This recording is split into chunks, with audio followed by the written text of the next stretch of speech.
ദുരന്ത മേഖലയിലേക്ക് ആദ്യം സഹായം എത്തിച്ച രാജ്യങ്ങളിൽ ഇന്ത്യയും ഉണ്ടായിരുന്നു. കേന്ദ്രമന്ത്രി വി മുരളീധരൻ സിറിയൻ എംബസി സന്ദർശിച്ച് അനുശോചനം രേഖപ്പെടുത്തി. മരുന്നുകളുമായി സിറിയയിലേക്ക് വ്യോമസേനാ വിമാനങ്ങൾ പോകുമെന്നും ഇൻഡിഗോ മരുന്നും ഭക്ഷണവും സൗജന്യമായി എത്തിക്കുമെന്നും അറിയിച്ചു. സിറിയയിലെ ഭൂകമ്പത്തിന് ഇരയായിട്ടുള്ള ആളുകൾക്ക് വേണ്ടിയിട്ടുള്ള ജീവരക്ഷാ ഔഷധങ്ങളും മറ്റ് വൈദ്യസഹായവുമായിട്ട് ഏതാനും ഉടൻ തന്നെ സിറിയയിലേക്ക് ഒരു വിമാനം അയക്കാനും കേന്ദ്ര സർക്കാർ തീരുമാനിച്ചു.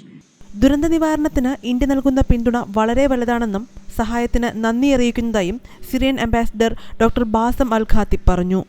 Many friendly countries things are improving. Among all, we are very happy to say that India from the very moment expressed the wish to be with Syria in this very hard time. ഇന്ത്യയുടെ സഹായം നല്ല സൗഹൃദത്തിന്റെ ഉദാഹരണമെന്നാണ് തുർക്കി ambassador ഫിറഡ് സുനൈൽ പറഞ്ഞത്.